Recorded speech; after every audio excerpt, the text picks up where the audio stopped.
तीर्थ क्षेत्रे चानोद खाते अनेकविध धार्मिक कार्यक्रमों साथे मां नर्मदाजीना प्रागट्योत्सवनी श्रद्धा भक्तिथी उजवणी कराई।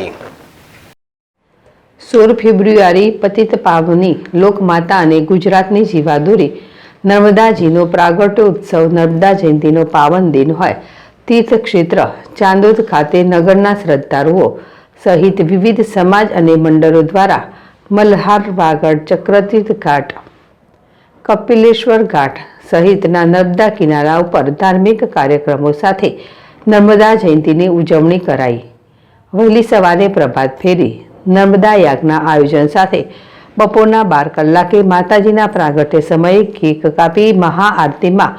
ભાવિકો શ્રદ્ધાભેર જોડાયા હતા અને માતાજીના ઝરમાં દૂધ, શ્રીફળ, કુમકુમ, ચૂંદડી, ચણીબોર જેવી સામગ્રી અર્પણ કરી પાવન સ્નાનનો લાહો લીધો હતો।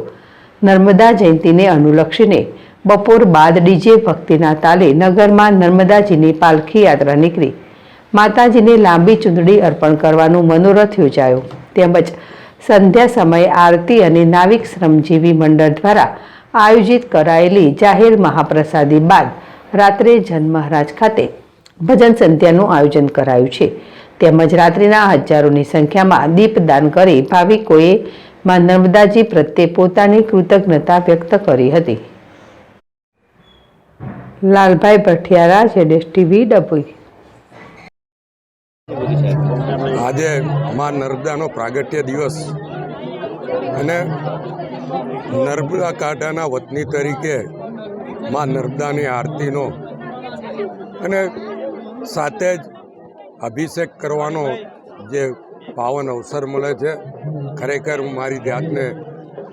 ભાગ્યશાળી ગણું છું કે જ્યારથી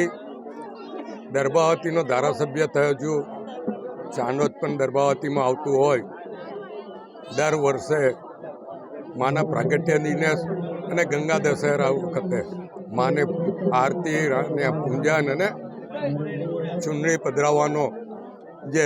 લાભ મળે છે એ ખરેખર હું મારી જાતને ભાગ્યશાળી સમજું છું અને સાથે સાથે માને પ્રાર્થના કરું છું કે માં એવી શક્તિ આપ કે દર્ભાવતી વિધાનસભાના તમામ નાગરિકોને સુખ શાંતિ માટે કામ કરી શકું અને નર્મદા કાંઠાના જે પ્રોજેક્ટો હાથ પર લીધા છે એ સરકારમાંથી મંજૂર કરાય અને પૂર્ણ સ્વરૂપ આપી શકું। નર્મદે હર।